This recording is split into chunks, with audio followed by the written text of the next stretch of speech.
Mesdames, Messieurs, bonsoir et bienvenue à votre émission La Parole au quotidien. Alors, toujours en notre compagnie, Monsieur le curé Serge Tidjani, qui représente la paroisse du secteur Saint-François de Laval. Alors, tout d'abord, bonsoir, Monsieur Serge. Bonsoir, Mirko, et vous aussi qui nous suivez chez vous, bonsoir. Alors, cette semaine, notre émission porte le titre Dimanche de la Miséricorde. Oui. Donc, c'est l'émission qui fait suite, naturellement, au dimanche de Pâques. De Pâques. Donc, le dimanche suivant. Oui. Alors, qu'est-ce que le dimanche de la Miséricorde? Oui, le dimanche de la Miséricorde, vous allez entendre surtout parler du dimanche de la Miséricorde divine, parce que quand on parle de miséricorde, d'abord, nous autres, c'est à Dieu qu'on pense. Le dimanche de la Miséricorde, c'est le dimanche qui suit le dimanche de Pâques, donc le deuxième dimanche de Pâques dans la liturgie. Puis ce dimanche est devenu dimanche de la miséricorde officiellement dans toute l'Église depuis 2001. Alors depuis 2001, le dimanche qui suit Pâques, nous célébrons le dimanche de la miséricorde divine. Donc, c'est une façon de célébrer qui est quand même récente. Récente. Donc ça fait le 15e anniversaire. Tout simplement, la 16e édition, vous voyez, c'est encore tout frais. Et c'est pour ça que ça vaut la peine d'y revenir et de comprendre quelle est la source et pourquoi célébrer un dimanche de la miséricorde divine. Justement, parlant de source, qui est l'auteur, justement, de cette fête? Bon, on va essayer de faire un petit voyage historique. Alors, l'auteur de la fête, ou celle à l'origine de qui ça se trouve, c'est une religieuse polonaise, qu'on appelle aujourd'hui en religion Faustine Kowalska. Mais dans sa langue, elle s'appelait Maria Elena Kowalska. Une religieuse qui n'a vécu que 33 ans, de 1908 à 1938. Non, pardon, de 1905 à 1938. Donc, elle a juste vécu 33 ans. Elle faisait partie de la communauté, de la congrégation des Sœurs de Notre-Dame de la Miséricorde. Et cette religieuse-là, qui était une grande mystique, Jésus lui est apparu. Nous sommes en février 1931, vous voyez jusqu'où on recule, et lui a dit ceci: je voudrais que le dimanche après Pâques soit célébré le dimanche de ma miséricorde. Et là, nous étions, comme je le répète encore, en février 1931. Alors, de là, les gens ont dû connaître la mystique qui est morte pas longtemps après 38. Donc vous voyez, après 33 ans de vie seulement, elle est morte. Mais elle a eu plusieurs révélations sur Jésus miséricordieux, sur la miséricorde divine. Et Jésus lui disait, à cette occasion de ce dimanche-là, il faut que d'ailleurs, pas seulement ce dimanche qui s'en vient là, mais le dimanche, après Pâques, là, devienne dimanche où on célèbre la miséricorde divine. Alors, les Polonais l'ont certainement fait de façon privée entre eux.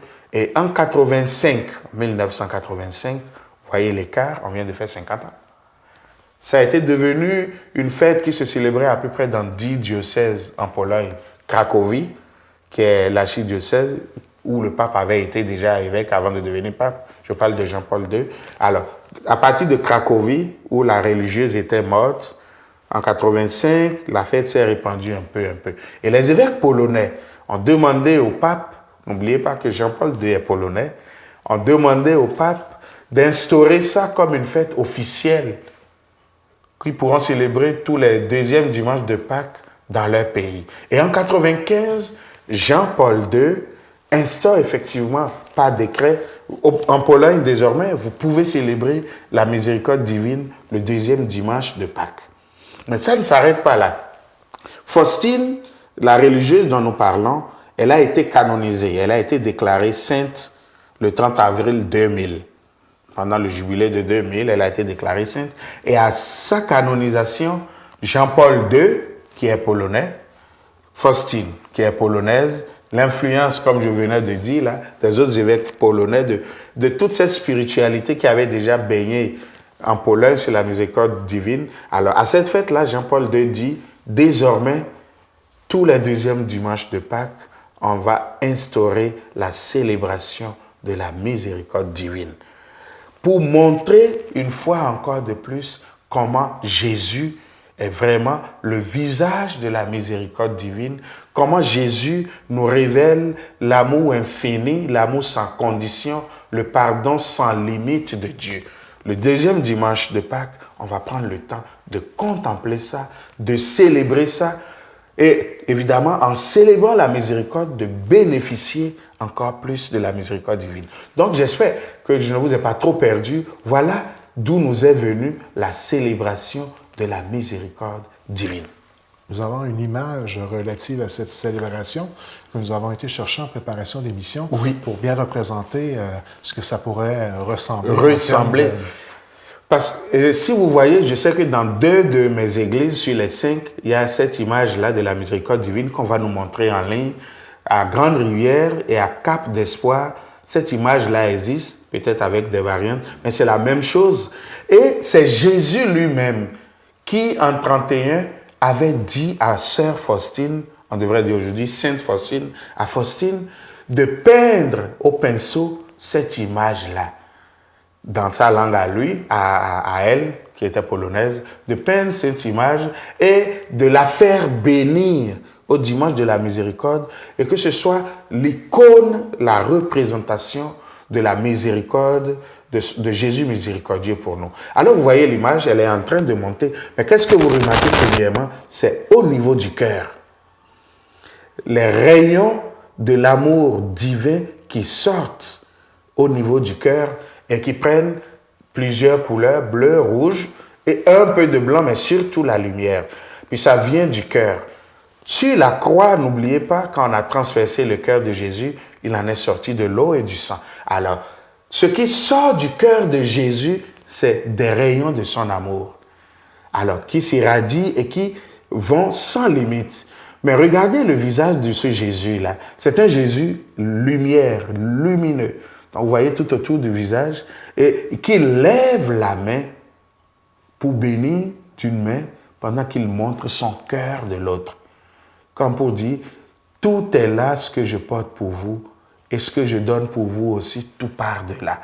Donc Dieu ne traite pas avec nous à partir de la tête, mais à partir du cœur.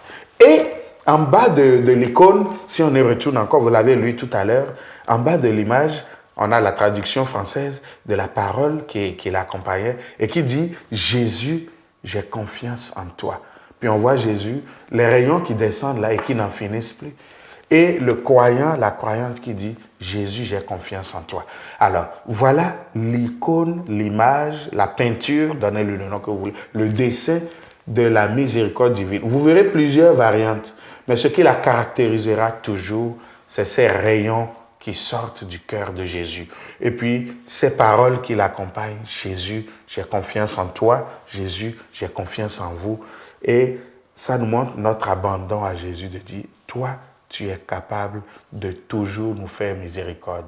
Toi, tu es capable, lorsque nous nous tournons vers ton cœur, tout ce qui sort de ton cœur pour nous, c'est des rayons d'amour, parce que tout ce que tu sais donner, c'est l'amour. » Voilà l'icône de la miséricorde que vous allez retrouver dans certaines églises et que vous pourriez même mettre dans certaines maisons. Ça se retrouve facilement, vous pouvez l'imprimer, vous pouvez l'acheter, mais c'est, à mon avis, une icône aussi, une photo qui parle beaucoup pour nous. Tu lèves les yeux, tu vois Jésus, j'ai confiance en toi. Tu le dis et tu vois Jésus qui t'inonde d'amour.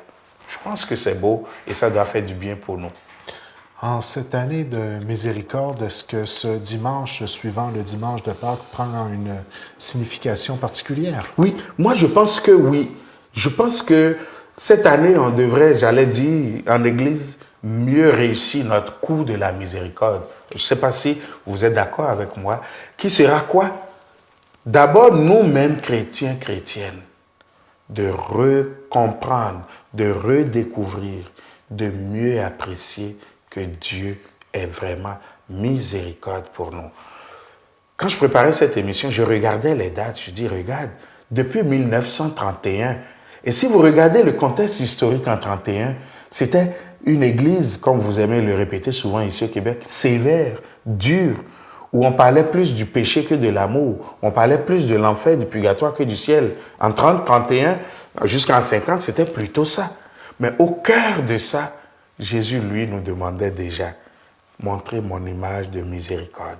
Célébrer un dimanche de miséricorde. Ça nous rappelle, aujourd'hui, on parle beaucoup du pape François qui nous parle de la miséricorde, mais n'oublions pas que déjà, Jésus nous réveillait. Depuis, j'allais dire 70 ans, 80 ans, on a fini par se réveiller, Dieu merci, pour comprendre un peu plus que le visage de Dieu sur nous, c'est un visage de miséricorde. Le cœur de Dieu pour nous, c'est un cœur d'amour, un cœur de miséricorde. Donc le dimanche de miséricorde, là, à mon avis, c'est d'abord la première chose à laquelle nous devons nous référer. Est-ce que moi, est-ce que chacune de vous qui m'écoutez, lorsque vous direz « Jésus, j'ai confiance en toi, Jésus, j'ai confiance en vous », est-ce que cette confiance vous permet de dire « J'ai tellement confiance en toi que je sais que tu peux tout me pardonner. J'ai tellement confiance en toi que je sais que tout ce que tu me feras, ce sera quelque chose d'amour. J'ai tellement confiance en toi que tout ce que je peux vivre avec toi, peu importe ce que je fais ou je suis, ce sera une relation de miséricorde, une relation d'habilitation, une relation de vie, une relation d'amour. » Donc, dimanche de la miséricorde, avant d'aller prêcher aux autres là, redécouvrons ça nous-mêmes. Quand je suis assis chez moi, quand je suis dans la rue, quand je suis n'importe où, est-ce que je suis capable de dire « Waouh, je gagne en ce qui concerne la miséricorde de Dieu. » Je suis capable de dire « Le bon Dieu m'aime vraiment. Le bon Dieu m'aime à tout prix. » Je pense que c'est la première chose que nous avons à redécouvrir en cette année de la miséricorde, pour le dimanche de la miséricorde. Et quand j'ai compris que le bon Dieu m'aime, quand je me rendrai compte que je ne suis pas toujours à la hauteur, ben, je peux confesser cet amour et confesser ce pardon aussi. Seigneur, je vois comment toi tu m'aimes, mais je te demande pardon parce que moi je ne suis pas capable, je n'ai pas été toujours capable de t'aimer de la même façon. Je sais comment tu m'aimes, mais je ne suis pas capable de t'écouter de la même façon. Là, je peux confesser mon mal, mon péché, mais d'abord parce que j'ai pu confesser la miséricorde. Et quand je l'ai vécu, ce dimanche de miséricorde, toujours, on ne vit jamais rien en soi enorgueilleux en église. C'est toujours ouvert sur les autres. Alors, si j'ai vécu un dimanche de miséricorde où moi, j'ai vraiment ressenti la miséricorde de Dieu dans ma vie, qu'est-ce que je fais en retour? Je vais le partager avec les autres.